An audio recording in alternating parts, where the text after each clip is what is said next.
অসমবাসীৰ বাবে কেৱল দুখেই যেন কঢ়িয়াই আনিছে, দুখৰ ঢল নামি আহিছে। এজনৰ পাছত আন এজন সাংস্কৃতিক কৰ্মী শিল্পী, আগশাৰীৰ শিল্পীয়ে খহি পৰিব ধৰিছে, যেন একো-একোটা নক্ষত্ৰ খহি পৰিছে। জুবিনক হেৰুৱাৰ দুখ আমাৰ কাৰোৱেই অন্তৰৰ পৰা এতিয়াও যোৱাই নাই। সমগ্ৰ অসমবাদী ক্ৰন্দনৰত অৱস্থাতে আছে। তাৰ মাজতে মাত্ৰ দুদিন পূৰ্বে আমাৰ সকলোৰে হিয়াৰ আমঠু দীপক শৰ্মাৰ আমাৰ মাজৰ পৰা চিৰদিনৰ বাবে গুচি গ'ল।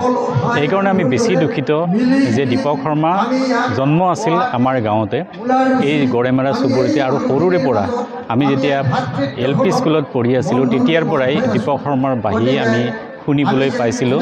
তেখেতসকলে মহেশ ৰাজবংশীৰ লগ লাগি দুয়োজনে পথাৰৰ তাৰিয়ালিত বহি সন্ধিয়া পৰত যেতিয়া বাঁহীত গীত বজাই সন্ধিয়াৰ আকাশত বগলী উৰে, সেই গীতৰ সুৰটোৱে মোক সেই তাহানিতে বৰকৈ আমনি কৰিছিল।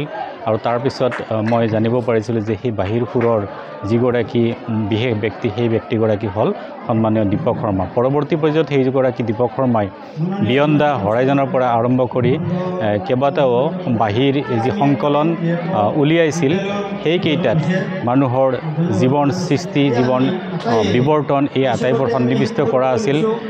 বিয়ণ্ড দ্য হৰাইজন, দিগন্তৰ সিপাৰে যথেষ্ট ভাল লগা আছিল। আৰু তেনেদৰেই বাঁহীয়ে ইমান বেছি প্ৰসাৰ লাভ কৰিছিল যে 26খনকৈ দেশে দীপক শৰ্মাক বাঁহী বজাবলৈ আমন্ত্ৰণ জনাইছিল। সেইজন দীপক শৰ্মাক হেৰুৱাই আমি আজি যথেষ্ট মৰ্মাহত, আৰু দুখৰ বিষয় যে আজি আমি এইখন চোতালত য'ত দীপক শৰ্মা জন্মিছিল তাত আমি শ্ৰদ্ধাঞ্জলি অনুষ্ঠান অনুষ্ঠিত কৰিব লগা হৈছিল। আমি বৰ মৰ্মাহত।